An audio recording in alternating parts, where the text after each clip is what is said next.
मुंबईतील लालबागच्या राजाच्या गणेशोत्सवाची तयारी आता वेगाने अंतिम टप्प्यात पोहोचत आहे. 93व्या वर्षानिमित्त आज पहाटे पारंपरिक पद्धतीने पाद्यपूजन आणि गणेश मुहूर्त पूजन करण्यात आलं. भाविक, कार्यकर्ते आणि मंडळाच्या पदाधिकाऱ्यांच्या उपस्थितीत हा धार्मिक सोहळा उत्साहात पार पडला.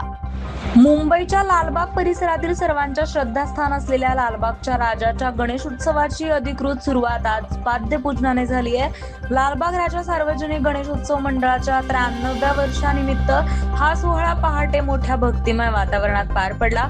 मंडळाचे अध्यक्ष बाळासाहेब कांबळे यांच्या हस्ते पहाटे 5 वाजता गणेश मुहूर्त पूजन करण्यात आलं. यावेळी मंडळाचे पदाधिकारी, कार्यकर्ते आणि गणेश भक्त मोठ्या संख्येने उपस्थित होते.